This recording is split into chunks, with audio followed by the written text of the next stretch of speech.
Assalamualaikum warahmatullahi wabarakatuh. Kembali lagi bersama saya Novianti Agustin dengan NIM 32024020042, mahasiswa Politeknik Negeri Sambas, jurusan Manajemen Informatika. Nah, pada kesempatan kali ini saya akan mempresentasikan sekaligus mendemonstrasikan aplikasi yang telah saya buat, yaitu Sistem Informasi Pengelolaan Kas Masjid Babus Salam berbasis web menggunakan konsep Object Oriented Programming atau OOP. Aplikasi ini dibuat menggunakan bahasa pemrograman PHP, database MySQL, serta penerapan konsep OOP. Latar belakang dibuatnya aplikasi ini adalah karena pengelolaan keuangan masjid yang pada umumnya masih dilakukan secara manual. Cara tersebut sehingga menyebabkan kesalahan pencatatan, data mudah hilang, laporan sulit dicari, dan kurangnya transparan kepada jamaah. Masjid Babus Salam juga mengalami masalah tersebut, sehingga saya membuat aplikasi ini untuk membantu proses pengelolaan kas menjadi lebih digital, terstruktur, dan mudah diakses. Selain itu, aplikasi ini juga dibuat untuk menerapkan konsep OOP dalam pengembangan aplikasi berbasis web.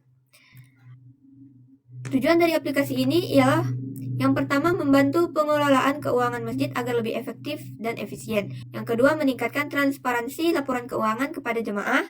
Yang ketiga, mempermudah pencatatan pemasukan, pengeluaran, dan laporan kas. Yang terakhir, menerapkan konsep OOP dalam pengembangan aplikasi. Selanjutnya, saya akan menjelaskan konsep OOP yang digunakan dalam aplikasi ini.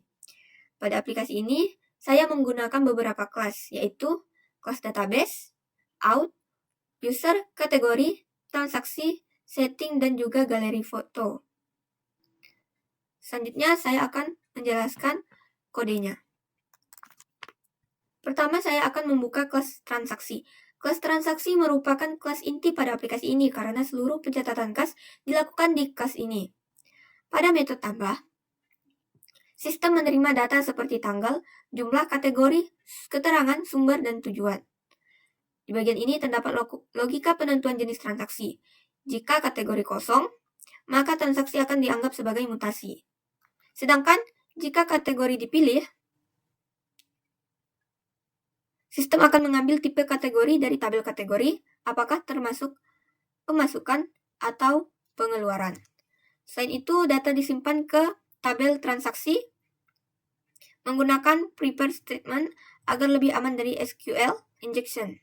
Kemudian, sistem juga otomatis menyimpan detail transaksi ke tabel transaksi, mencatat aktivitas pengguna ke tabel log aktivitas. Jadi, setiap aktivitas transaksi dapat terlacak dengan baik. Selanjutnya, saya akan membuka kelas galeri foto. Kelas ini digunakan untuk mengelola foto masjid dan kegiatan. Pada metode upload, sistem melakukan validasi format file dan juga ukuran file. Format yang diperbolehkan ialah JPG, PNG, dan juga WMBP dengan ukuran maksimal 5 MB. Kemudian sistem membuat nama file unik agar tidak terjadi duplikasi. Jika upload berhasil, data foto akan disimpan ke database dan ditampilkan di landing page. Kelas ini juga memiliki metode hapus, update, juga ambil by type untuk mengelola seluruh galeri foto. Selanjutnya ke kelas kategori. Kelas ini digunakan untuk mengelola kategori transaksi seperti infak, zakat, listrik, dan juga kebersihan.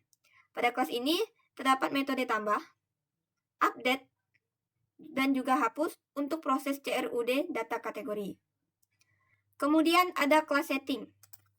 Kelas ini digunakan untuk mengelola profil masjid seperti nama masjid, alamat, ketua bendahara, dan Google Maps. Pada kelas ini terdapat metode get maxscript, sistem yang menghasilkan Slavelet.js untuk menampilkan peta lokasi masjid secara interaktif. Selanjutnya, saya akan mendemonstrasikan tampilan aplikasinya. Pertama adalah halaman landing page. Halaman ini dapat diakses tanpa login dan menampilkan foto profil masjid, galeri foto, ringkasan kas, jadwal sholat secara real time, dan juga lokasi masjid. Selanjutnya, halaman login. Pada halaman ini, pengguna harus memasukkan username dan juga password terlebih dahulu sebelum masuk ke sistem.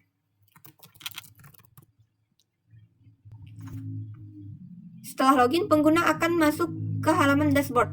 Dashboard menampilkan informasi keuangan secara real-time seperti total pemasukan, total pengeluaran, saldo kas, dan juga grafik transaksi bulanan. Selanjutnya, pada level admin, terdapat manajemen user, di mana pada halaman ini, admin dapat menambahkan user baru atau menghapus juga mengedit user. Selanjutnya, halaman kategori, admin bisa menambahkan kategori, juga termasuk ke tipe pemasukan atau pengeluaran. Di sini juga bisa menghapus dan juga mengedit. Selanjutnya, profil masjid atau menu setting.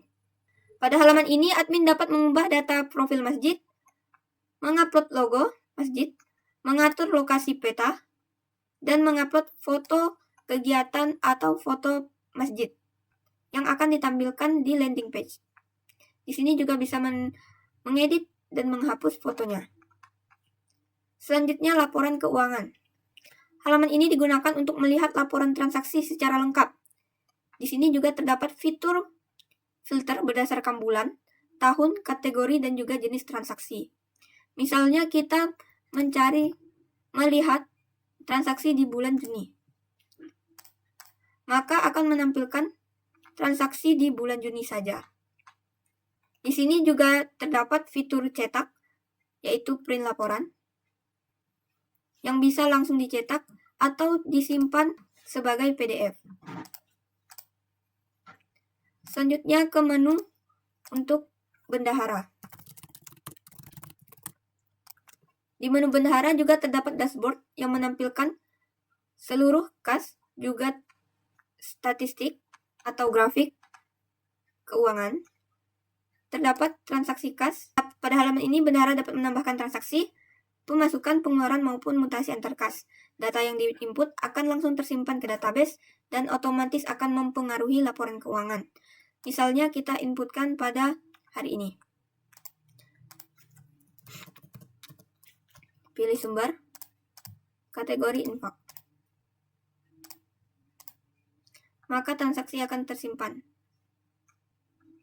Di sini juga dapat mengedit atau menghapus. Selanjutnya, profil masjid yang hanya bisa dibaca saja.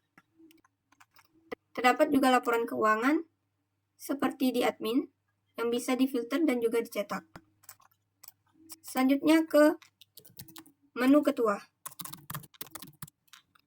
Jika password dan username salah, maka akan menampilkan pesan password salah.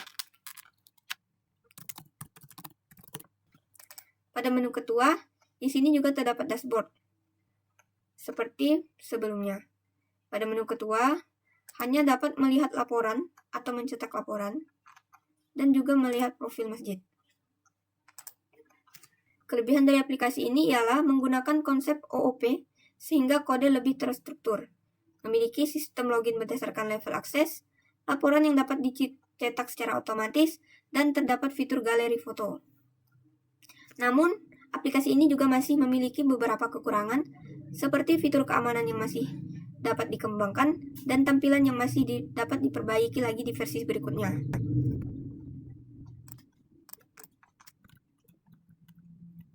Selain itu, aplikasi ini juga berhasil menerapkan konsep OOP menggunakan PHP dan juga MySQL dalam pengembangan aplikasi berbasis web. Demikian presentasi dan demonstrasi aplikasi dari saya. Terima kasih atas perhatiannya. Sampai jumpa di video berikutnya. Wassalamualaikum warahmatullahi wabarakatuh.